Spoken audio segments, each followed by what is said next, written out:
میں ہے نور بانو کا کمرہ بھی خالی ہے، یہاں سو جاؤ۔ لیکن وہ نہیں مانی۔ مجھے زینب سے بات کرنی تھی، اس سے بہت کچھ پوچھنا تھا، لیکن میری والدہ مجھے اپنے کمرے میں لے گئی۔ وہ کہنے لگیں حفیظ بہت پریشان ہے نور بانو کی وجہ سے۔ میں نے کہا وہ ہے ہی ایسی ضدی، اڑیل، پاگل۔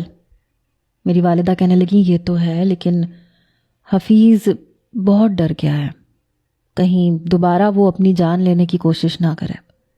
میں نے کہا اچھا ہو جاتا مر جاتی۔ میری بات سن کے میری والدہ مجھے ڈانٹنے لگی، کہنے لگی ابو موسیٰ زبان سنبھال کے بات کیا کرو۔ میں نے کہا سچ کہہ رہا ہوں میں امی، اس نے برباد کر کے رکھ دیا سب کو، اب مزید پتہ نہیں کیا کرے گی۔ مجھے عیسیٰ کی فکر ستائی تھی، جس طرح سے وہ ہر بات کھول کے کہہ چکی تھی، یقیناً میرے والدین نور کی شادی عیسیٰ سے ہرگز نہ کرواتے۔ وہ تو دیوانہ تھا، پاگل تھا اس لڑکی کا۔ میری والدہ کہنے لگی ہاں اس بات کا ہم سب کو افسوس ہے، نور کو ایسا نہیں کرنا چاہیے تھا۔ اصل میں حفیظ نے روتے ہوئے تمہارے بابا سے منت کی ہے کہ یہ کہہ کے میری والدہ خاموش ہو گئی۔ میں نے کہا کیا کہا ہے چاچا نے؟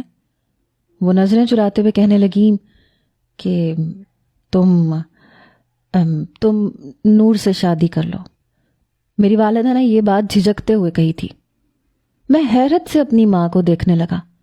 میں نے کہا چچا کا دماغ تو ٹھیک ہے، انہوں نے یہ سوچا بھی کیسے؟ میرا لہجہ بلند ہوا تھا۔ میری والدہ کہنے لگی دیکھو موسیٰ، سمجھنے کی کوشش کرو، ڈاکٹر نے صاف کہہ دیا ہے کہ اگر دوبارہ ایسی خودکشی کی کوشش کی گئی تو نور مر بھی سکتی ہے، اور اگر اس نے دوبارہ سے…